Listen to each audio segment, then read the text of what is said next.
ମାଛ ଖାଇବ ଯଦି ଆସ। ଭାଇମାନେ ଏଠି କ'ଣ କରୁଛି ଦେଖିପାରୁଥିବେ।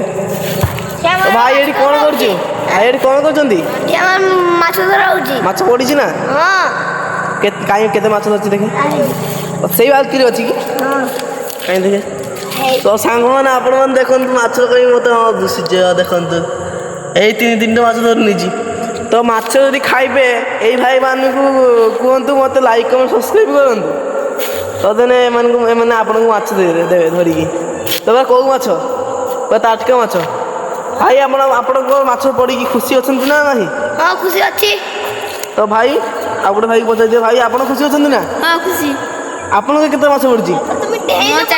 ଚାରିଟା ମାଛ। କାହିଁ ଦେଖେ ଭାଇମାନେ କିଏ କେତେ କ'ଣ ମାଛ ଧରିଲ?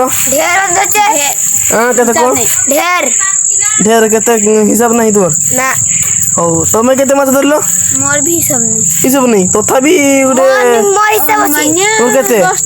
10 କିଲୋ। 10 କିଲୋ? 10 କିଲୋ। ହଉ ଯିଏ ବେଶୀ ମାଛ ଧରିବ ତାକୁ ପୁରସ୍କାର ଅଛି, ଗୋଟେ ଥଣ୍ଡା ପୁରସ୍କାର। ତ କିଏ ବେଶୀ ମାଛ ଧରିଲ? କାହିଁକି ମାଛ ଦେଖି ଏଇଟା କାହା ମାଛ? ମୋର।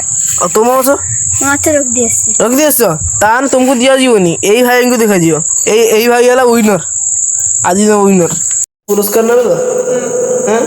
ସତ କହୁଛନ୍ତି? 10 କିଲୋ ମାଛ ଧରିଛନ୍ତି ନା? ହଉ ଠିକ୍ ଅଛି, ଆପଣଙ୍କ ପୁରସ୍କାର ହେଲା ଏଇଟା। ଦେଖନ୍ତୁ ଏଇଟା କ'ଣ? ଏଇଟା ଖୋଲିକି ଗୋଟେ ନିଅନ୍ତୁ, ଖୋଲିକି ଗୋଟେ କାଢ଼ନ୍ତୁ, କେଉଁଟା କୁହନ୍ତୁ। ଆଉ ଏଇଟା ମୁଁ ଯେଉଁଟା ଦେଉଛି ଏଇଟା ବେଶିକା ଅଛି, ଏଇଟା ନିଅନ୍ତୁ। ଆପଣ ଖୁସି ତ? ପୁରସ୍କାର ପାଇ ଖୁସି? ବାସ୍ କହିଦିଅନ୍ତୁ, ସମସ୍ତଙ୍କୁ କହିଦିଅନ୍ତୁ ଲାଇକ୍ କମେଣ୍ଟ ସବସ୍କ୍ରାଇବ୍ କରିବା ପାଇଁ।